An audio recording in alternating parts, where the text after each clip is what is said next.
샬롬, 소명, 하나님의 부르심을 잘 듣고 계십니까?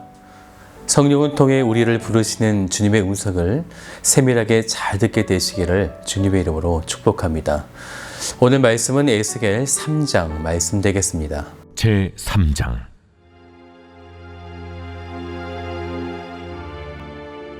또 그가 내게 이르시되, 인자야, 너는 발견한 것을 먹어라. 너는 이 두루마리를 먹고 가서 이스라엘 족속에게 말하라. 내가 입을 벌리니 그가 그 두루마리를 내게 먹이시며 내게 이르시되, 인자야, 내가 내게 주는 이 두루마리를 네 배에 넣으며 내 창자에 채우라.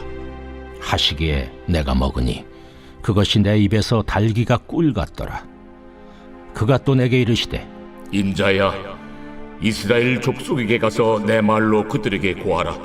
너를 언어가 다르거나 말이 어려운 백성에게 보내는 것이 아니요 이스라엘 족속에게 보내는 것이라. 너를 언어가 다르거나 말이 어려워 내가 그들의 말을 알아듣지 못할 나라들에게 보내는 것이 아니니라. 내가 너를 그들에게 보냈다면 그들은 정녕 내 말을 들었으리라. 그러나 이스라엘 족속은 이마가 굳고 마음이 굳어 내 말을 듣고자 아니하리니 이는 내 말을 듣고자 아니함이니라. 보라, 내가 그들의 얼굴을 마주보도록 내 얼굴을 굳게 하였고 그들의 이마를 마주보도록 내 이마를 굳게 하였으되 내 이마를 화석보다 굳은 금강석같이 하였으니 그들이 비록 반역하는 족속이라도 두려워하지 말며 그들의 얼굴을 무서워하지 말라. 인자야, 내가 내게 이를 모든 말을 너는 마음으로 받으며 귀로 듣고 사로잡힌 내 민족에게로 가서 그들이 듣든지 아니 듣든지 그들에게 고하여 이르기를 주 여호와의 말씀이 이러하시다 하라. 때에 주의 영이 나를 들어올리시는데 내가 내 뒤에서 크게 울리는 소리를 들으니, 찬송할지어다. 여호와의 영광이 그의 처소로부터 나오는도다. 하니 이는 생물들의 날개가 서로 부딪히는 소리와 생물 곁에 바퀴 소리라 크게 울리는 소리더라. 주의 영이 나를 들어올려 드리고 가시는데 내가 근심하고 분한 마음으로 가니 여호와의 권능이 힘있게 나를 감동시키시더라.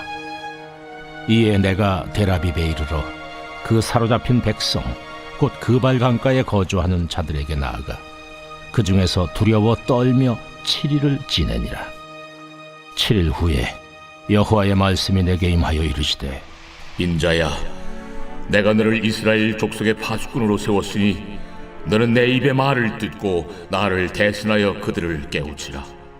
가령 내가 악인에게 말하기를 너는 꼭 죽으리라 할 때에 네가 깨우치지 아니하거나 말로 악인에게 일러서 그의 악한 길을 떠나 생명을 구원하게 하지 아니하면 그 악인은 그의 죄악 중에서 죽으려니와 내가 그의 피값을 네 손에서 찾을 것이고 네가 악인을 깨우치되 그가 그의 악한 마음과 악한 행위에서 돌이키지 아니하면 그는 그의 죄악 중에서 죽으려니와 너는 내 생명을 보존하리라.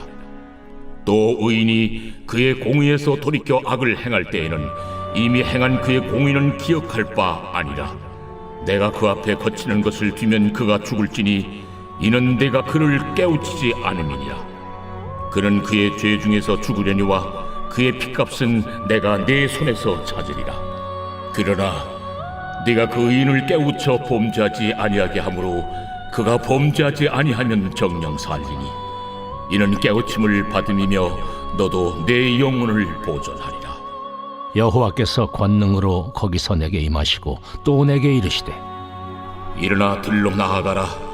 내가 거기서 너와 말하리라. 하시기로 내가 일어나 들로 나아가니 여호와의 영광이 거기에 머물렀는데 내가 전에 그발 강가에서 보던 영광과 같은지라. 내가 곧 엎드리니 주의 영이 내게 임하사 나를 일으켜 내 발로 세우시고 내게 말씀하여 이르시되, 너는 가서 네 집에 들어가 문을 닫으라. 너 인자야, 보라, 무리가 네 위에 줄을 놓아 너를 동여매리니 네가 그들 가운데서 나오지 못할 것이라. 내가 네 혀를 내 입천장에 붙게 하여 네가 말 못하는 자가 되어 그들을 꾸짖는 자가 되지 못하게 하리니 그들은 패역한 족속임이니라. 그러나 내가 너와 말할 때 내 입을 열리니 너는 그들에게 이르기를 주 여호와의 말씀이 이러하시다 하라. 들을 자는 들을 것이요 듣기 싫은 자는 듣지 아니하리니 그들은 반역하는 족속임이니라. 오늘 에스겔 3장은 어제 2장에 이어 하나님께서 에스겔을 부르시는 소명장이 되어지는데요. 누구나 다 하나님의 소명, 부르심 앞에 두렵고 떨릴 수밖에 없을 것입니다. 오늘 에스겔을 통해 우리를 부르시는 하나님의 소명 앞에 여러분들이 온전하게 나아가시기를 주님의 이름으로 다시 한번 축복합니다.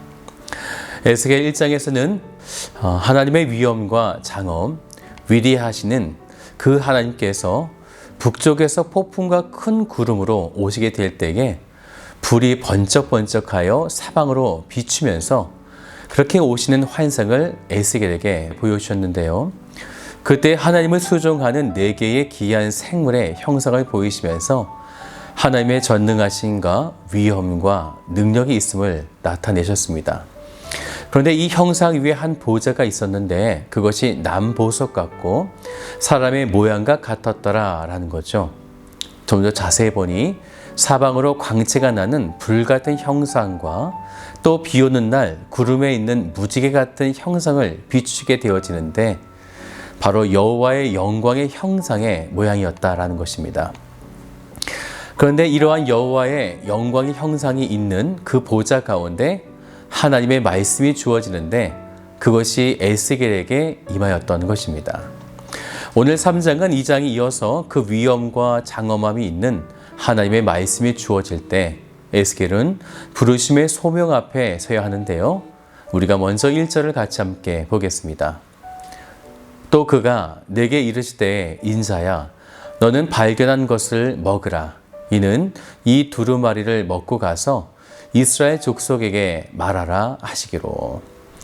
두루마리는 하나님의 말씀이 되어지죠. 그것을 먹으라는 것입니다. 그런데 이 말씀은 앞에 보았던 에스겔 2장 8절에도 먹으라 이렇게 말씀하셨고 또 오늘 본문 2절에도 먹이시며 3절에도 내 창자에 채우라 이렇게 반복적으로 말씀하셨다는 거죠. 에스겔은 오직 여호와 하나님의 말씀만을 먹고 선포했던 그런 자가 됩니다. 더욱이 우리가 2절을 같이 보죠.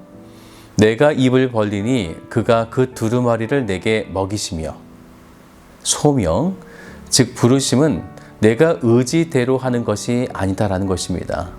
하나님이 먹이시는 이 수동적인 작업이 있어야만 되는 것입니다. 이렇게 부르심을 받은 에스겔, 하나님은 그에게 어떤 소명을 감당해야 하는지를 말씀하시게 됐는데 우리가 4절 말씀을 같이 함께 보겠습니다. 그가 또 내게 이르시되 인자야 이스라엘 족속에게 가서 내 말로 그들에게 고하라. 하나님께서 주신 말씀을 온 열방과 민족에게가 아니라 그 일들을 담당해야 하는 제사장 나라인 이스라엘에게 말하라. 이렇게 하나님께서 말씀하셨다는 거죠. 그래서 그 다음 5절도 보면요. 하나님은 에스겔이 감당해야 할 사역의 부르심을 정확하게 구분하고 계시는데 너를 언어가 다르거나 말이 어려운 백성에게 보내는 것이 아니요 이스라엘 족속에게 보내는 것이라. 섬의 이스라엘을 향한 하나님의 분명한 계획과 섭리가 있음을 보여주고 계신 것입니다. 그런데 이때 문제가 발생할 것이라고 하나님은 말씀하시게 됩니다. 분명 언어가 다른 이방인들은 오히려 위험 있는 하나님의 말씀이 전해질 때에 듣고 따르게 되어지겠지만 이스라엘 백성들은 그렇지 않을 거라는 거죠. 왜냐하면 말씀을 보니까 그들은 이마가 굳고 마음이 굳어서 에스겔이 전한 하나님의 말씀을 듣지 않을 것이기 때문이다라는 것입니다. 하지만 하나님은 에스겔에게 이렇게 말씀하십니다. 8절을 같이 볼까요? 보라, 내가 그들의 얼굴을 마주 보도록 내 얼굴을 굳게 하였고 그들의 이마를 마주 보도록 내 이마를 굳게 하였으되 쉽게 말하면 에스겔 얼굴을 철판으로 깔아주겠다라는 것입니다. 얼마나 강력하게 해주는지 그 다음 말씀을 보면 금강석같이 하셨다라는 것입니다. 그러니 그들을 두려워하지 말고 그들의 얼굴을 무수하지 말고 선포하라라는 거죠. 소명, 부르심이 이렇게 중요한 것입니다. 소명의 부르심은 하나님이 하시는 작업이 되어지기 때문에 당신의 능력과 권세를 부여하십니다. 그렇기 때문에 당연히 두려워할 필요가 없는 거죠. 그러면서 하나님은 그들이 듣든지 아니 듣든지 전하라 이렇게 말씀하시는데요. 그들이 듣지 않았다는 것에 괴로워하거나 힘들어하지 말고 에스겔은 그저 내가 너에게 맡겨진 그 일을 감당하라라는 것입니다. 우리는 이 사실을 분명히 알아야 되겠죠. 우리의 일은 거기까지입니다. 복음을 증거했을 때 사람이 오고 안 오고의 문제로 우리가 힘들어해서는 안 되는 거죠. 만약 그것에 우리 마음이 힘들어한다면 하나님이 행하신 일의 월권이 될 수도 있을 것입니다. 물론 우리가 하나님의 그 아파하심과 또한 하나님의 그 성품과 마음에 동참하는 것은 너무나 좋습니다. 하지만 그것 때문에 더 이상 우리가 복음을 증거할 필요가 없다. 복음의 무용론을 주장해서는 안 된다라는 거죠. 이렇게 에스겔을 부르셔서 말씀하실 때에 장엄하고 위대한 찬송의 소리가 울려 퍼지게 되어지는데요. 12절을 같이 볼까요? 때에 주의 영이 나를 들어 올리시는데 내가 내 뒤에서 크게 울리는 소리를 들으니 찬송할지어다. 여호와의 영광이 그의 처소로부터 나오는도다 하니. 그 찬송 소리를 자세히 들어보니 그 다음 13절도 보세요. 이는 생물들의 날개가 서로 부딪히는 소리와 생물 곁에 바퀴 소리가 크게 울리는 소리더라. 하나님이 에스겔을 부르시고 당신의 위엄을 보이신 이후에 소명을 주시고 부르시게 됩니다. 그런데 그 부르심을 감당할 때 이스라엘 백성들이 듣지 않고 협박하고 괴롭힐 것이다. 그런 상황도 말씀해 주셨습니다. 그런데 찬양이 선포되고 있는 거죠. 에스겔이 전하게 될 하나님의 메시지가 이미 이루어졌고 행하셨다라는 것입니다. 그런데 14절을 보니까요. 주의 영이 나를 들어 올려 데리고 가시는데 내가 근심하고 분한 마음으로 가니라는 것입니다. 근심과 분함이라는 단어는요. 히브리어를 보니까 마르 베하마트라고 하는데요. 경노함 안에서 쓰라린이란 뜻이에요. 이 단어가 성경에 언제 사용되냐면요. 에서가 야곱에게 장자권을 빼앗겼지 않습니까? 그때 에서의 쓰라린 마음으로 표현됐습니다.